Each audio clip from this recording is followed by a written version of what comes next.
नमस्ते.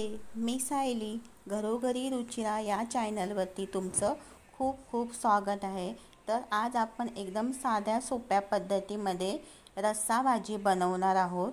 आणि ही रस्सा भाजी म्हणजे शेवग्याच्या शेंगांची, आणि त्यामध्ये मी घालणार आहे बटाटा आणि वांगं घालणार आहे. आणि ही रस्सा भाजी बनवणार आहे. तुम्ही जर कधी या पद्धतीने जर बनवलात नसाल ना, तर नक्की करून पहा. तर त्यासाठी मी रस्सा भाजी बनवण्यासाठी इथे मी हे खोबरं आणि कांदा भाजून घेतलेला आहे. हा कांदा खोबरं ना मी पहिल्यांदाच भाजून घेतलेलं होतं, त्यामुळे तुम्हाला मी दाखवू शकली नाही. असं तुम्ही भाजून ना 4-5 दिवसासाठी पण ठेवू शकता, आणि जेव्हा तुम्हाला कधी पाहिजे असेल तेव्हा हे वापरू शकता. आणि हे वाटण आहे ना, जे मी बनवते आहे ते आपण बऱ्याचशा भाजींना वापरू शकतो. तर आता मी मिक्सरच्या भांड्यामध्ये इथे हे खोबरं आणि कांदा घेतलेला आहे, आणि त्यात आपण घालणार आहोत हा मालवणी गरम मसाला. हा मसाला तुमच्याकडे असेल तर घालू शकता, नाही तर तुमच्याकडे जो मसाला असेल तोही घातला तरी चालेल.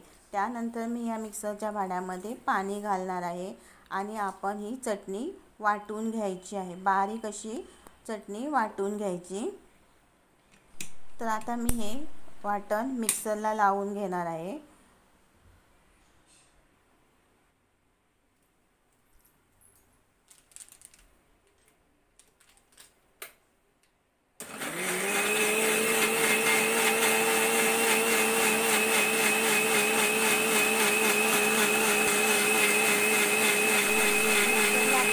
वाटून झालेली आहे. आता ना मी इथे गॅसवरती एक कढई ठेवणार आहे. त्यासाठी आपण पहिल्यांदा गॅस पेटवून घेऊया आणि कढई गरम करून घ्यायची. कढई गरम झाली ना की आपण त्यामध्ये तेल घालून घ्यायचं आहे. तेल आपलं गरम झालं ना की आपण त्याच्यामध्ये बारीक चिरलेला कांदा घालायचा, आणि फोडणी देते वेळी आपण गॅस थोडासा बारीक करायचं. नाहीतर काय होतं, कधी कधी आपली फोडणी जास्त करपली जाते, त्यामुळे गॅस शक्यतो बारीक ठेवायचा फोडणी देते वेळी. आता मी त्याच्यामध्ये घालणार आहे एक बारीक चिरलेला टॅमॅटो.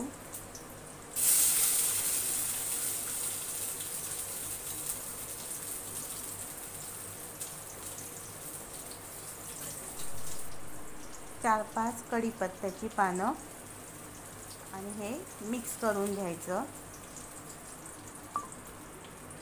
फोडणी आपली ना तेलामध्ये चांगली परतून झालेली आहे. आता मी इथे जे कांदा खोबऱ्याचं वाटण केलं होतं ते आपण त्याच्यामध्ये मिक्स करायचं आहे, आणि हे 2-3 मिनटासाठी चांगलं आपण तेलामध्ये परतून घ्यायचं. तेलामध्ये परतल्याने काय होतं, चटणीला चांगली टेस्ट येते आणि कलरही खूप छान असा येतो. म्हणून आपण 2-3 मिनटं चांगलं परतून घ्यायचं. इथे तुम्ही पाहू शकता आपल्याला चटणीचा कलर बघा चेंज झालेला आहे. पहिल्यांदा कसा होता आणि आता कसा झाला आहे. अशा पद्धतीनं चटणीचा कलर चेंज होतो ज्यावेळी आपण 2-3 मिनटं चटणी परततो तेलामध्ये त्यावेळेला. आता मी ह्याच्यात ना जे वांगं, बटाटा आणि शेंग कापून घेतलेली आहे ते मी ह्याच्यामध्ये थोड्या मिक्स करणार आहे.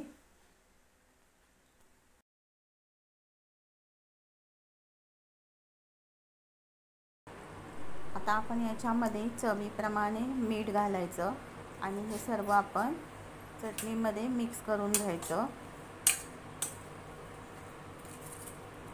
आता आपण याच्यामध्ये पाणी घालणार आहोत, परंतु याच्यामध्ये ना आपण शक्यतो गरम पाणी घालायचं, थंड पाणी घालायचं नाही आहे. रस्स्यामध्ये जेव्हा आपण पाणी मिक्स करतो ना, ते आपल्याला जेवढं पाहिजे तेवढंच घालायचं. तुम्ही ही भाजी ना घट्ट भाजी पण बनवू शकता, सुकी भाजी म्हणू शकतो आपण त्याला, नाही तर मग अशी रस्सा भाजी पण बनवू शकतो. ज्यावेळी आपल्याला रोज डाळ भात खाऊन कंटाळा आलेला असतो ना, त्यावेळी आपण हा असा शेंग बटाटा वांग्याचा रस्सा बनवून भाताबरोबर खाऊ शकतो, किंवा चपाती भाकरी याच्याबरोबरही खाऊ शकतो. खूप छान असा हा रस्सा होतो, चवीला पण अप्रतिम असा होतो. तुम्ही नक्कीच एकदा करून पहा. आणि ना ही रेसिपी जर तुम्हाला आवडली असेल ना तर लाईक, शेअर आणि सबस्क्राईब करायला विसरू नका. आता या भाजीला छान अशी बघा उकळी आलेली आहे. शेंगा शिजायला जास्त वेळ लागत नाही, पण आपला बटाटा शिजायला थोडासा वेळ लागतो, म्हणून आपण ना हे पहिल्यांदा ते चटणीमध्ये परतून घ्यायचं असतं. हे बघा इथे आपली ना ही रस्सा भाजी ना खूप छान अशी तयार झालेली आहे. ही भाजी जर तुम्हाला आवडली असेल तर प्लीज तुमच्या मित्रमैत्रिणींसोबत शेअर करा.